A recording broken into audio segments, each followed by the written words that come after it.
Hi guys, hi everyone, and welcome to Hello from Finland. That is our channel's name, and welcome to a series of videos about life in the USSR. And in this video, I'm gonna show you some dark sides of the life in the USSR. I don't want to say those of you, those guys who love the USSR to the degree of sexual exaltation, guys that I call Soviet wankers. They will not be willing to part with their illusions, but that is not my goal. My goal is to show you, to tell you my first-hand experience, what I myself saw and heard and felt and experienced living in the Soviet Union, in Leningrad in the late 70s and until the late 80s. So, you probably want to know how come I know this all. Some of you might say, hey Alex, how come you know this all? Who told you that? It's all my personal first-hand experience. I spent 2 years working as a taxi driver. And during those few years, I met people, I talked to people, I saw things happening around me.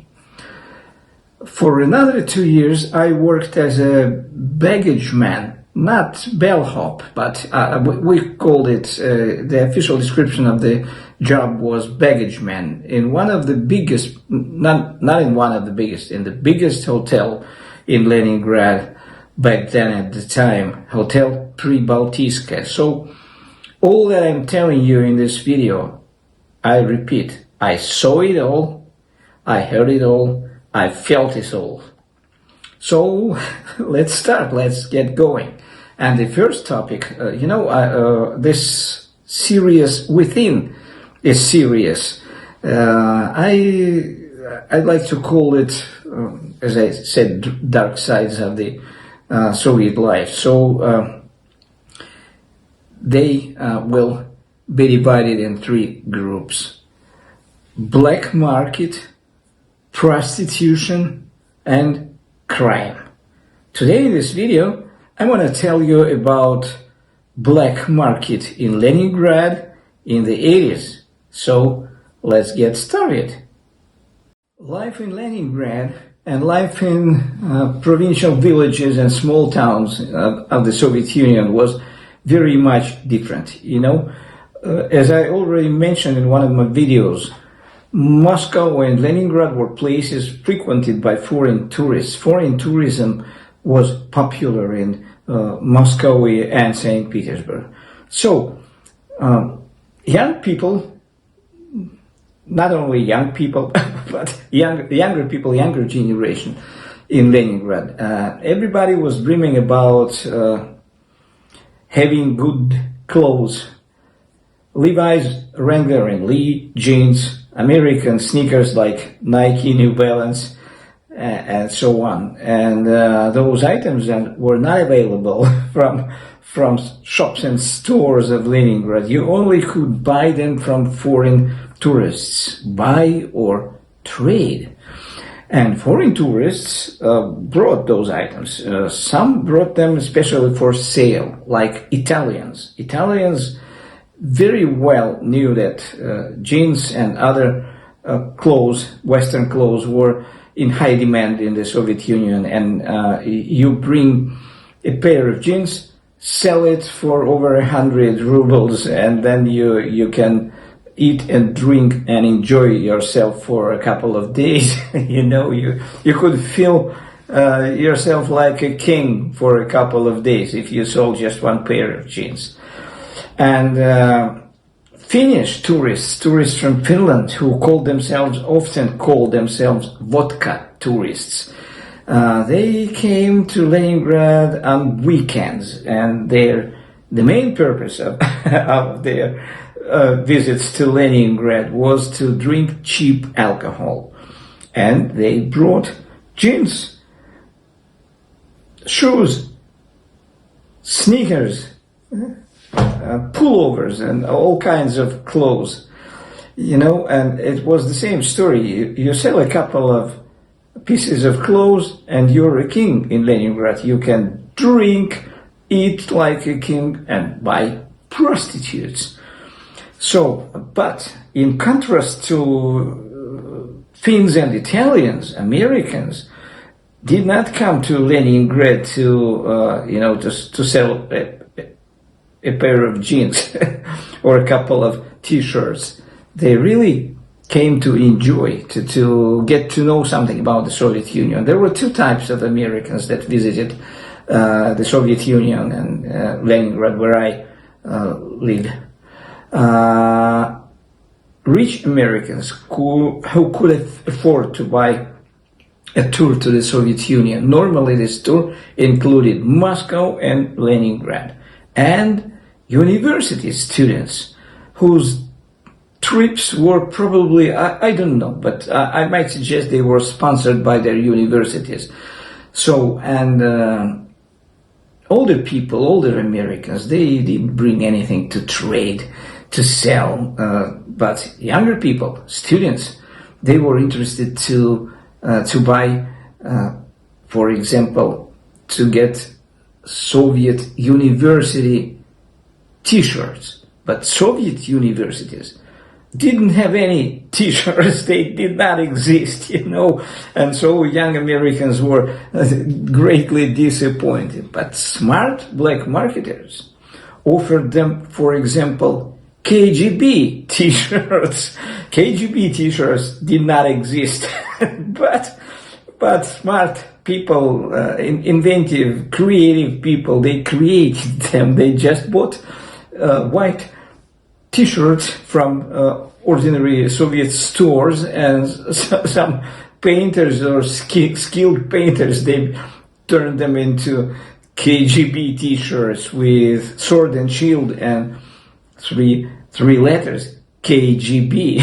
So, and American students, they were, dream tourists for black marketers. For example, for a couple of Soviet army soldier belts, you could trade a pair of Levi's.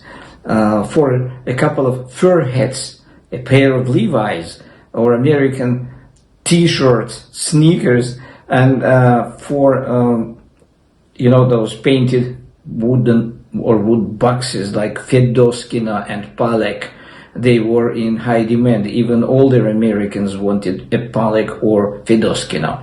They were available from a special chain of stores, state-run stores called Beryoskas. In those Beryoskas, they were unreasonably expensive, but you could buy them from ordinary shops, not in any shop, but there were shops where you could get those Palek boxes and Fedoskina boxes.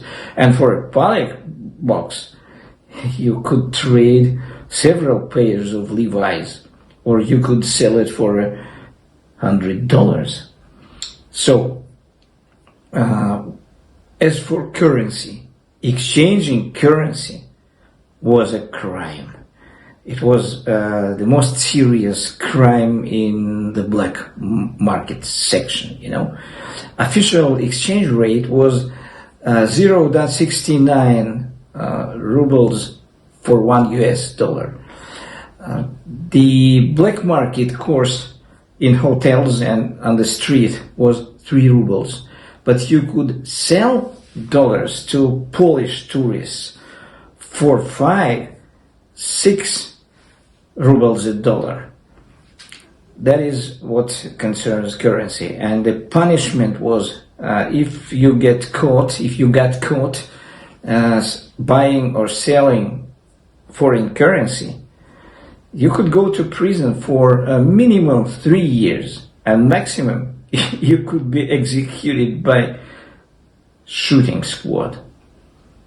That So serious was that. A short break before we come back to serious things. That's what I like doing when I'm not making videos or learning languages. And this is our Hamina's ice hockey arena. You can come here several times a week and skate with puck, shoot, pass, and enjoy.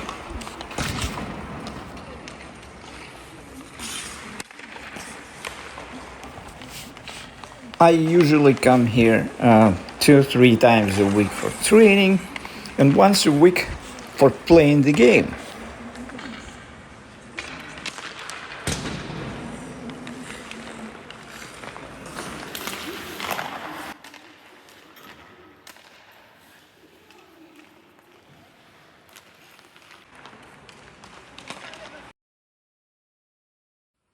So coming back to serious themes, black market. It was a very serious business and the punishments were very severe. Here you see a couple of criminal code articles, criminal code of the Russian Federation. Russian Federation was a republic of the USSR. So these two, number 88 and number 154, were correspondingly illegal operations with foreign currencies and illegal trading. And the punishment was very severe for violating the rules and regulations of currency operations. The Article 88 meant for the criminals. Yeah, I don't consider those guys to be any criminals, but those guys who traded with foreign currencies and were got caught. So the punishment was from 3 years of labor camps, beginning from buying or selling about $40 and to 15 years of labor camps or execution by firing squad.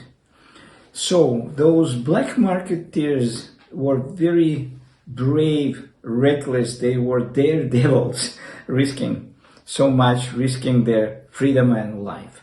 And what made them do that?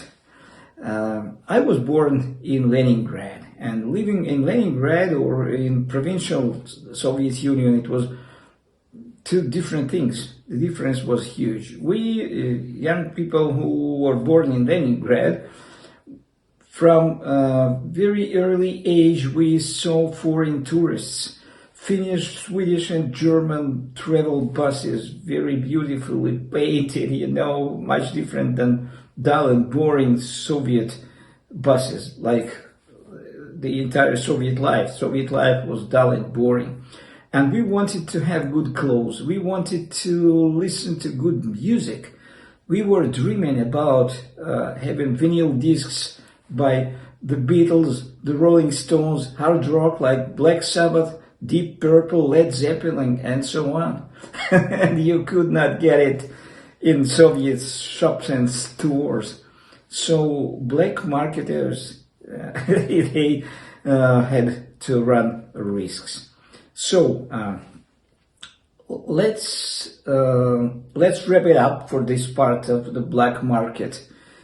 My next video will be featuring two very interesting phenomena of the Soviet life: prostitution and corruption. So don't go far away from your laptops, desktops, iPads, tablets, smartphones.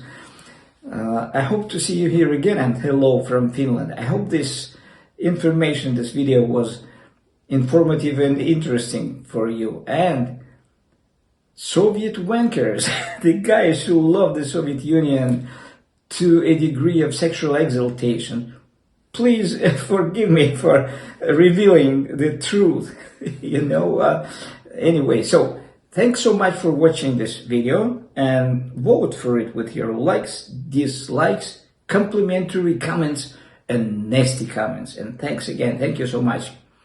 Bye-bye.